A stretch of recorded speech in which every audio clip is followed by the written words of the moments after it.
years old. And what grade are you going into? 2nd grade. 2nd grade. And what do you want to be when you grow up? I would like to be a veterinarian because I really like to be around animals. What type of cancer do you have? I have T-cell non-Hodgkin's lymphoma. What has been the hardest thing about having cancer and going through treatment? Well, I really don't like doing spinal taps. I'm okay with going in for blood draws and leg shots, things like that. I'm fine with changing my dressing every day. Spinal taps is mostly it. You're diagnosed with? Claire has non-Hodgkin's lymphoma, T-cell non-Hodgkin's lymphoma. And when was she diagnosed? She was diagnosed at the end of August 2012. No, go ahead. And how did you guys realize that she was sick? We didn't for the longest time. During the summer, she had what we described as just a dry cough. We were actually on vacation with Scott's entire family in North Carolina, and we took her to an urgent care, and she was diagnosed with an upper respiratory infection, put on some antibiotics. Didn't seem to do too much with it, but it didn't seem to be an issue. And then in August, right before school started, we thought they should get some checkups. Scott was deployed, so I took all 3 of our daughters in. Claire was diagnosed with pneumonia then, and in addition to the cough, she started sounding very winded when she would climb up the stairs at our house. We teased her about how loud her breathing sounded. And then on the night of August 29th, my oldest daughter pointed out how many veins we could see in Claire's chest, and they all still had their summertime tan, so it was particularly noticeable how pale she looked, and she had some bruising near her throat and her shoulder. So we actually FaceTimed with my mom to see if she could see what I could see. I sent pictures to Scott on email and called a friend of mine, and I kept Claire in bed with me that night, planning to take her to the doctor the next morning. My friend is a physician's assistant, and she said it could be a thyroid issue.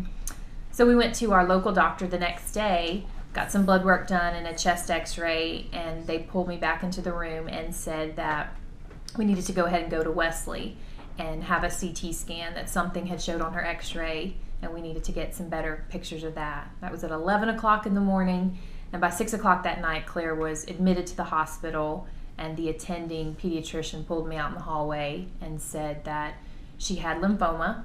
She would need to have surgery the next day to do a bone marrow aspiration to see how much it had spread, but that the swelling that we were seeing at her throat was actually the tumor, and they needed to go ahead and biopsy the tumor as well and put in a central line catheter so she would be able to start receiving chemotherapy. And at this point, he gets a phone call, or he has somebody come into his somebody office. tracked me down. Because you were deployed at the time. Yeah, I was working on shift, and normally we talk through email, and I can make a phone call every once in a while, but for her to get in touch with me is a little more difficult sometimes. So if somebody finally, through Facebook or something, I think you tracked down, and they got in touch with me, and I finally called her, and it was just overwhelming and unbelievable. And lymphoma, I had to Google it. It's like, what is that? So that's what the LLS is kind of, I think it's great. Kind of help raise awareness, because I know I was one of those people who didn't know anything about it. What scared you the most at first? Well, I'd heard about a lot of people that had cancer, and most of them had passed away, so I was really scared about that happening to me. So I had to learn to understand that wasn't going to happen. So I wasn't so scared after I finally understood that. That's what scared me the most. I think this goes back to us saying we didn't even understand what lymphoma was, and I couldn't have told you another child that we knew here in the community who had cancer before this happened. And then now that we do know, and our eyes are open to just how many people and how few the degrees of separation are when you discover other families who've had cancer. The principal of her elementary school son had Hodgkin's lymphoma as a teenager. Reese Naylor, the other patient I mentioned, her aunt is our school librarian.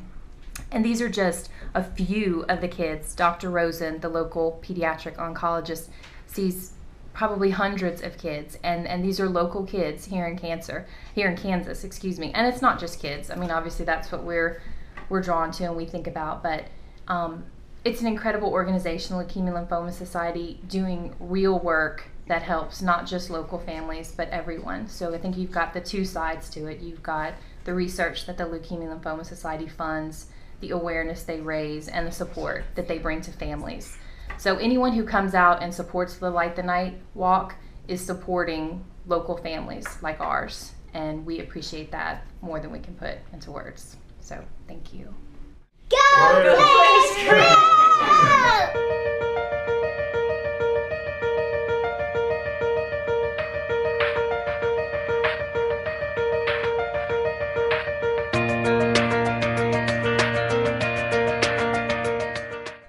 What are we going to do to celebrate? We're gonna have a really big party. We're gonna invite all our friends and family, lots of games and fun different things. Come join us for the Light the Night Walk, October 19th.